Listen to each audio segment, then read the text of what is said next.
আসসালামু আলাইকুম রহমতুল্লাহ। কেমন আছেন আপনারা? আজকে ঘুরতে এসেছি বঙ্গবন্ধু সাফারি পার্ক কক্সবাজারে। তো চারিদিকে আসলে যে পরিমাণ জীববৈচিত্র্য দেখতে পাচ্ছি আসলে খুব ভালো লাগছে। যেমন বানর দেখতে পাচ্ছি আমরা চারদিকে, আমরা পিছনে অনেকগুলো বানর ফেলে এসেছি। সবচেয়ে বেশি ভালো লাগছে যে রাস্তাটা নিরিবিলি খুব। চারদিকে যদি দেখতে পাচ্ছেন সব বন জঙ্গল, আসলে একটু উপভোগ করার মতো একটি জায়গা বলা যায়। আসলে এই ধরনের অঞ্চল আমরা খুব একটা আমাদের নোয়াখালীতে দেখতে পাই না, কিন্তু এখানে খুব মনোমুগ্ধকরভাবে আমরা উপভোগ করতে পারতেছি। সবচেয়ে বেশি ভালো লাগতেছে কারণ আমার আশপাশে আসলে কেউ নেই। পিছনে আপনি যদি দেখেন আমার আশপাশে কিন্তু পিছন থেকে সবটাই কিন্তু খালি। এখন চারদিকে হচ্ছে বান্দরের অনেক আনাগোনা আর কি। তো এই মনে মনে একটু ভয়ও লাগতেছে, কিন্তু আসলে উপভোগ করতেছি। কিন্তু আবার আমার সামনে কিন্তু একজন রয়েছে, এর সামনে কিন্তু আরও অনেক মানুষ আছে, সেই হিসাবে তেমন একটা ভয় পাচ্ছি না আসলে। তো আমরা সামনে এগিয়ে যাচ্ছি, দেখা যাক কী আছে, কি পাই সামনে। আসলে আমাদের বাংলাদেশ ইসলামী ছাত্র শিবির থেকে আমাদের আসলে এই আয়োজন শিক্ষা সফর, এবং এটি সম্পূর্ণভাবে সফল করতে সক্ষম হয়েছেন আমাদের কলেজ সভাপতি এবং সেক্রেটারি। তো সামনে কিন্তু আমরা অনেকগুলো বানর কিন্তু এখানে দেখতে পাচ্ছি। যাই হোক, আমরা সেদিকে আগাবো। এখানে কিন্তু দেখা যাচ্ছে যে অনেক পাখি দেখতে পাচ্ছি। আপনাদেরকে পাখিটা একটু দেখাই আসলে কেমন। যদি খুব কাছাকাছি যেতে চাই, পাখিটা কিন্তু আসলে খুবই সুন্দর উড়া দিছে। এই যে চমৎকার একটি পাখি। কী পাখি আসলে আমি নামটাম জানি না। দেখতে পাচ্ছেন, এই যে আমার বন্ধু আমি কেমন আছো? ভালো। আমরা সামনে এগিয়ে যাচ্ছি।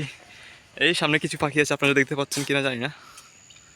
এখানে কয়েকটি পাখি রয়েছে, সামনে কিন্তু ময়ূর রয়েছে। যাই হোক, ময়ূর সবাই চিনেন। ওইদিকে আমি যাচ্ছি না, আমি সামনে এগিয়ে যাচ্ছি। সামনের জীববৈচিত্র্য উপভোগ করতে হবে। আর সময় আমাদের কাছে আসলে খুবই কম, আমাদের তেমন কোনো সময় দেওয়া হয়নি। আচ্ছা, আমার বন্ধুর দিকে ডাকতেছে, তাহলে আমি ওইটা আপনাদের একটু দেখিয়ে আসছি। একটি বানর কিন্তু আপনি দেখতে পাচ্ছেন, এই যে একটি বানর সামনে।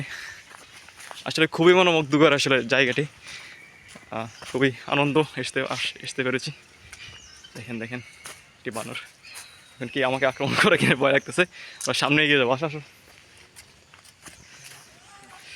সামনে কিন্তু এই ফাঁকা রোডে আমরা এগিয়ে যাব সামনে। আমার বন্ধু ছবি তুলতেছিল ওইখানে, আসলে কয়েকজন আমার বন্ধু বান্ধব ছবি তুলতেছে।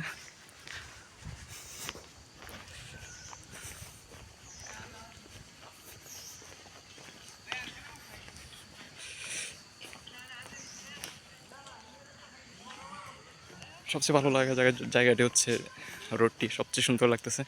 চারপাশে নির্জন অভয়ারণ্য, তার মাঝে আমরা হেঁটে চলেছি।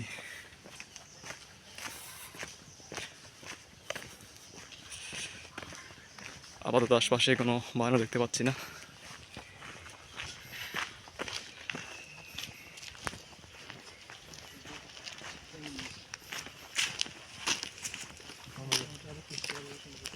আমি ভাই ব্লগ করতেছি না, আমাদেরকেও নিয়ে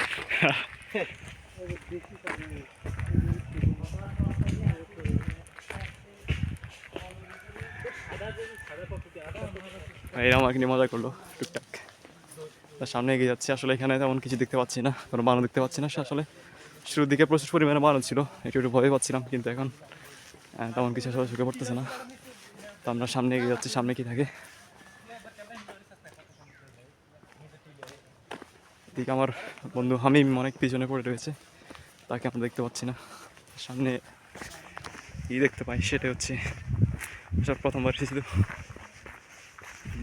জায়গাটা সম্পর্কে আসলে তেমন কিছু জানি না।